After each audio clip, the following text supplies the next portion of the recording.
কলকাতার সবথেকে বড় হনুমান মন্দির। তো এখন আমরা দাঁড়িয়ে রয়েছি কলকাতার সবথেকে বড় হনুমান মন্দিরের গর্ভগৃহের সামনে। পুরো উত্তর ভারতীয় যে নাগারা শিল্প তাকে কিন্তু কেন্দ্র করে কিন্তু এই সব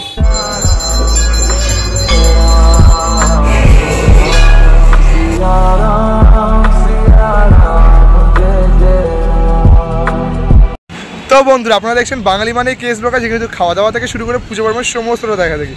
চলে গেছে রামনবমী, আর রামনবমী চলে যাওয়ার পরে কিন্তু রাম ঠাকুরের সবথেকে বড় ভক্ত হনুমান জয়ন্তী কিন্তু আসছে। তাই হনুমান জয়ন্তী উপলক্ষে তোমাদের সাথে শেয়ার করতে চলেছি কলকাতার সবথেকে বড় হনুমান মন্দির। আমরা এখন নিউ টাউন যাবো না, কিন্তু কলকাতার খুবই কাছে কিন্তু রয়েছে এই বড় হনুমান মন্দিরটা। কীভাবে তোমরা যাবে, ভোগ প্রসাদ কী রয়েছে, টাইমিং কী রয়েছে, সমস্ত তথ্য নিয়ে থাকছে আজকের এই ভিডিও। তো চলো ভিডিওটা স্কিপ না করে দেখতে থাকো। জয় জয় শ্রীরাম। তো তোমরা কীভাবে আসবে জানিয়ে রাখি, তোমরা বিধাননগর স্টেশন 1 নম্বর থেকে বেরিয়ে যেদিকে কিন্তু লেক টাউন পড়ে সেদিকে আসবে। সেখান থেকে বেরিয়ে আমরা এখন দাঁড়িয়ে হচ্ছে দেবীঘাট, আর দেবীঘাট হয়ে কিন্তু চলে যাবে লেক টাউন যে ক্লক টাওয়ার সেই এদিকে।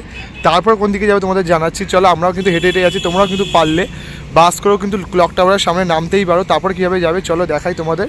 হাটটাতে চলে এলাম এই যে ক্লক টাওয়ারের ঠিক সামনে। এবার এই ক্লক টাওয়ারে তোমরা যদি আসো, বাস করে আসো বা হেঁটে আসো, আসার পর এদিকে দেখতে পাচ্ছ একটা রাস্তা চলে গেছে, কিন্তু এই রাস্তাটা ধরবে না, তোমরা যাবে ওই রাস্তাটা দেখতে পাচ্ছ ওখানে লেখা রয়েছে শ্রী শ্রী হনুমান জয়ন্তী মহোৎসব। ওই রাস্তাটা ধরে কিন্তু সোজা মোটামুটি কিছুটা হাঁটতে হবে। চলো তোমাদের যাই, তোমাদের বলে দেবো সমস্তটাই।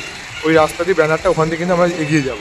তো আমরা কিন্তু ওই দিক দিয়ে জাস্ট 2 মিনিট কিন্তু হেঁটে এলাম। এই যে ভীমের একটা স্ট্যাচু, তার ঠিক উল্টো দিকে দেখতে পাচ্ছি যে গলিটা চলে যাচ্ছে, সেই গলি দিয়ে কিন্তু আর মাত্র 2 মিনিট হেঁটে গেলেই কিন্তু পড়বে সেই হনুমান মন্দিরে। চলো যাওয়াই। ওই মোড় থেকে আরও 2 মিনিট এগিয়ে এলাম। এই যে দেখতে পাচ্ছি আবার একটা ব্যানার রয়েছে হনুমান জয়ন্তী, তার থেকে এই যে সামনেই কিন্তু একদম রয়েছে এই মন্দিরটা। আর তোমরা যদি একটা কথা দেখো, উত্তর ভারতের নাগারা শিল্পর ওপর ভিত্তি করে কিন্তু এই মন্দিরটা কিন্তু নির্মাণ করা রয়েছে। দেখো পাশের বাড়ির কালার আর এই মন্দিরের যে কালার, বা সাধারণত যে হিন্দু মন্দিরের কালারগুলো হয় সেটা কিন্তু অনেকটা আলাদা। আর যদি মন্দিরের কারুকাজগুলো দেখাই, দেখো পুরো উত্তর ভারতীয় যে নাগারা শিল্প তাকে কিন্তু কেন্দ্র করে কিন্তু এই সব ধাঁচটা করা রয়েছে, যেটা কিন্তু আমরা ওই অযোধ্যার রাম মন্দির বলো ওরকম কিন্তু যে মন্দিরগুলো, স্ট্রাকচারগুলো, যে ডিজাইনগুলো, সেগুলো কিন্তু তার মতোই কিন্তু দেখতে পাচ্ছ। বেশ কিন্তু একটা ইউনিক একটা মন্দির। আর এই মন্দিরে কিন্তু নাম রয়েছে শ্রী বালাজি হনুমান মন্দির লেক টাউন ধাম, দেখতে পাচ্ছ উপরে লেখা রয়েছে। তাছাড়াও কিন্তু এখানে আর একটা মন্দিরের নাম রয়েছে এই যে লাল বাবা সেবা সদন। তো এটা কিন্তু মন্দিরের দুটো নাম রয়েছে। তোমরা কিন্তু এই মন্দিরে চলে আসতে পারো হনুমান জয়ন্তীতে। এখানে কিন্তু বিশেষ পুজো রয়েছে। চলো সমস্ত তোমাদের দেখাবো। মঙ্গল ভবন অমঙ্গল হারি প্রভু সুদর্শন। 25শে হনুমান জয়ন্তী উপলক্ষে যে এখানে বিশেষ পুজো অনুষ্ঠান, সেটা কিন্তু তোমাদের সাথে শেয়ার করে দিচ্ছি। ভোর 5টায় মঙ্গল আরতি থেকে রাত 12টা পর্যন্ত মন্দির খোলা থাকবে। বিশেষ আকর্ষণ হিসেবে দেখো 1.25 কুইন্টাল 125 কিলো পঞ্চমের একটি রুটি, 56 ভোগ এখানে কিন্তু বজরংবলীকে নিবেদন করা, 56 ভোগ নিবেদন করা বজরংবলীকে।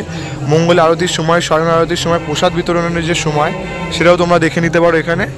দেখো আর এই মন্দিরে প্রবেশ করার জন্য কিন্তু দেখতে পাচ্ছ এই যে এই একটা গেট রয়েছে, একটা কিন্তু এক্সিট গেট রয়েছে, দেখতে পাচ্ছ দুদিকে দুটো গেট রয়েছে। আর সামনে এখানে তোমরা পুজো দেওয়ার জন্য কিন্তু সামগ্রী পেয়ে যাবে। এখানে মিষ্টি থেকে শুরু করে নারকেল সমস্ত কিন্তু পুজো দেওয়ার যে সামগ্রী সময় এখান দিয়ে কালেক্ট করে কিন্তু এই বজরংবলী মন্দিরে তোমরা পুজো দিতে যেতেই পারো। প্রবেশ করার জন্য যে এন্ট্রি পথ সেখানে দেখতে আমরা চলে এসেছি। এখানে কিন্তু জুতো ছেড়ে এখানে কিন্তু হাত ধুয়ে তোমরা কিন্তু মন্দিরের ভেতর প্রবেশ করতেই পারো। আর এখানে দেখতে পাচ্ছি দেখো মন্দিরের গায়ে কত সুন্দর করে কিন্তু নকশা করা রয়েছে, যে নাগরা শিল্প, সেই শিল্পকে ভিত্তি করে কিন্তু এত সুন্দর নকশা করা। চলো ওপরে যাব আমরা, চলো।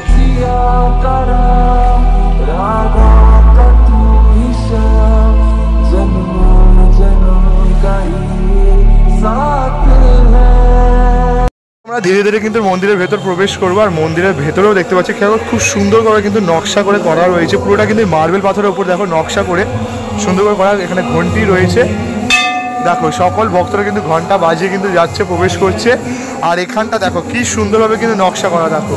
আর আজ যেহেতু মঙ্গলবার রয়েছে তাই জন্য কিন্তু এখানে বজরংবলীর গান চলছে। দেখো পুরো জায়গাটা জুড়ে, মন্দিরটা জুড়ে কি সুন্দরভাবে কিন্তু করা রয়েছে, সাজানো রয়েছে। দেখো দুদিক দিয়ে কিন্তু ভক্তরা প্রবেশ করতে পারবে, এদিক দিয়ে ওই দিক দিয়ে। আর এবার ধীরে ধীরে আমরা কিন্তু প্রবেশ করতে চলেছি বজরংবলীর যে গর্ভগৃহ সেখানে। চলো প্রবেশ করবো।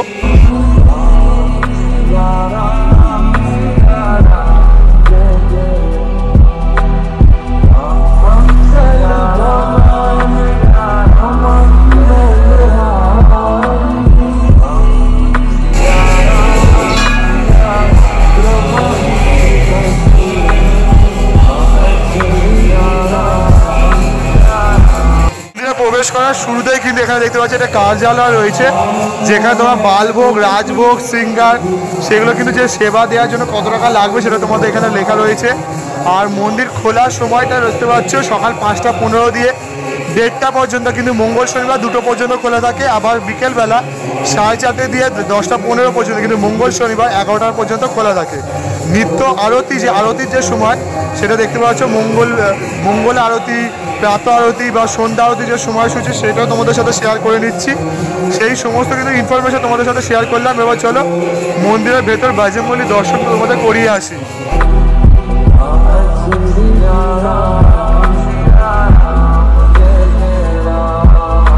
আর যেহেতু মঙ্গলবার রয়েছে, বিকালবেলা আমরা এসছি আর এখন দেখছি অল্প মানুষের ভিড় রয়েছে।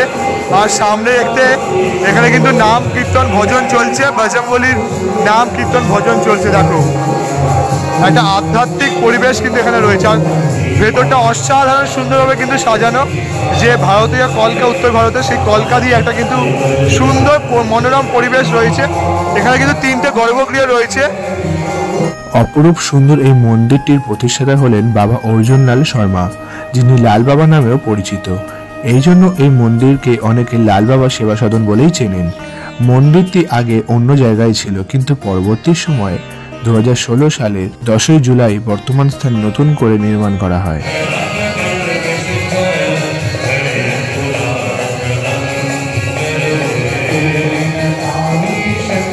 হনুমান জয়ন্তী ছাড়াও মন্দিরটিতে প্রতি শনি ও মঙ্গলবার করে ভক্তদের ভিড় চোখে পড়ার মতো হয়।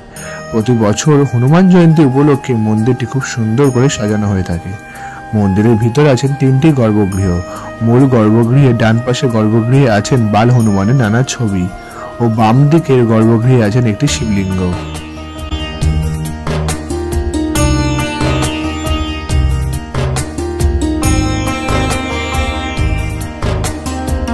ডান দিকের এই বাল হনুমান গর্ভগৃহের ঠিক সামনেই রয়েছে এখানকার প্রতিষ্ঠাতা অর্জুন লাল শর্মা, যিনি লাল বাবা নামেও এখানে পরিচিত।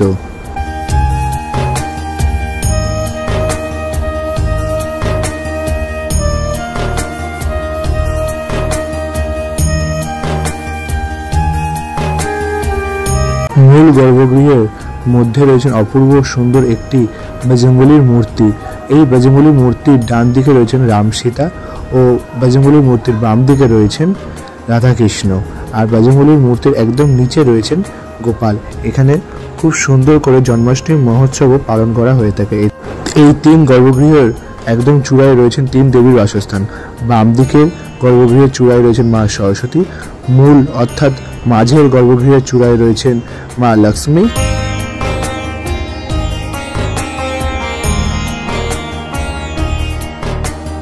এবং শিব ঠাকুর যে গর্ভগৃহে রয়েছেন তার উপরে রয়েছেন মা শেরওয়ালি, যা দেখতে খুব সুন্দর লাগছে। এছাড়া লক্ষ্য করলাম যে সিংহাসনে শ্রী বজরংবলী উপবিষ্ট রয়েছেন, সেই সিংহাসনের একদম চূড়ায় রয়েছেন বিঘ্নহর্তা সিদ্ধিদাতা গণেশ, আমাদের গণপতি বাপ্পা। এখানে কিন্তু মন্দির পরিক্রমা করার জন্য কিন্তু সুন্দর সুব্যবস্থা করা রয়েছে।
কোনটা ভালো লাগলো অবশ্যই কিন্তু কমেন্ট করে জানাতে ভুলো না।